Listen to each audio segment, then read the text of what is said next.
Emotion అయ్యానంటే నేను ఇప్పటివరకు ఏ మూవీకి ఇంత ఎమోషన్ అవ్వలేదు.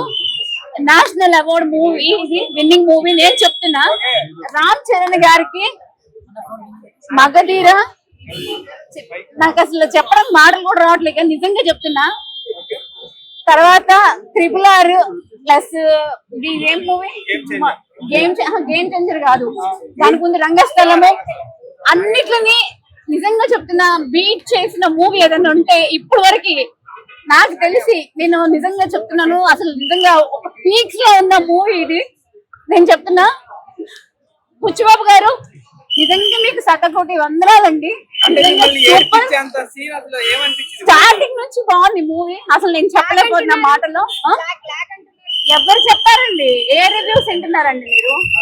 ఇక్కడ నేను చెప్తున్నాను కదా, పిఠాపురం ఎమ్మెల్యే గారు తాలూకా బుచ్చిబాబు గారు, అలాగే పిఠాపురం ఎమ్మెల్యే గారు తాలూకా ప్లస్ బుచ్చిబాబు గారి తాలూకా ఇక్కడ లక్ష్మి. నేను చెప్తున్నాను నిజంగా హార్ట్ మీద చేసుకొని చెప్తున్నా, మూవీ మటుకి నేషనల్ అవార్డ్ విన్నింగ్ మూవీ.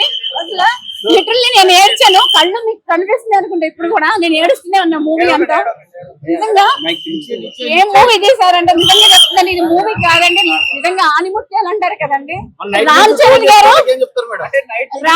గారు నిజంగా చెప్తున్నా, నిజంగా మీకు నిజంగా మీ యాక్టింగ్ మటుకి నేను ఫిదా సార్. రామ్ చరణ్ గారు మెగా చిరుతనయుడు అనిపించుకున్నారు. చిరుత ఆ రోజు ఎలా ప్రూవ్ చేస్తున్నారు, ఫస్ట్ మూవీకి చిరుతనయుడు అని ప్రూవ్ చేసుకున్నారు. నిజంగా చెప్తున్నాను, మూవీ చింపేశారండి. మూవీ అయితే నేను లాస్ట్ 40 minutes ఏడ్చాను, 30 minutes అయితే ఇంకా నాకు కంట్రోల్ అవ్వలేదు, ఏడుస్తూనే ఉన్నాను, నా కళ్ళు చూస్తే తెలుస్తాయి.